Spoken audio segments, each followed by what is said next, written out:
கிறிஸ்துவுக்குள் அன்பானவர்களே, உங்களை சந்திப்பதில் மகிழ்ச்சி அடைகிறேன். உபாகமம் 31:6. நீங்கள் பலன் கொண்டு திடமனதாயிருங்கள், அவர்களுக்கு பயப்படவும் திகைக்கவும் வேண்டாம். உன் தேவனாகிய கர்த்தர் தாமே உன்னோடே கூட வருகிறார். அவர் உன்னை விட்டு விலகுவதுமில்லை, உன்னை கைவிடுவதும் இல்லை என்று சொன்னான்.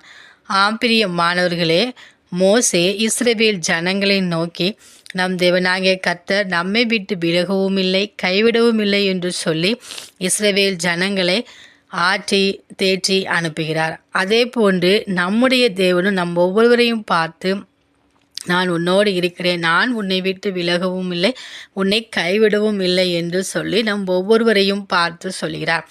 எனவே நாம் பலன் கொண்டு திடமனதாயிருந்து காரியத்தை நடப்பிக்கும் போது கர்த்தர் நம்மோடு கூட இருப்பதை நாம் அறிய முடியும்.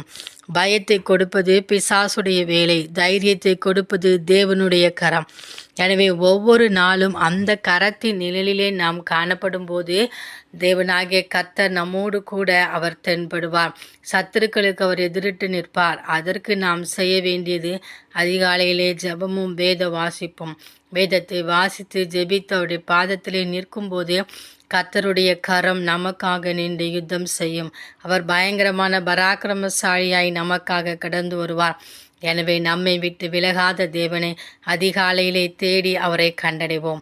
அந்த தேவனின் அன்பு கரங்களை பற்றி கொண்டு அவரோடு கூட நாம் நடப்போம். ஆமேன்.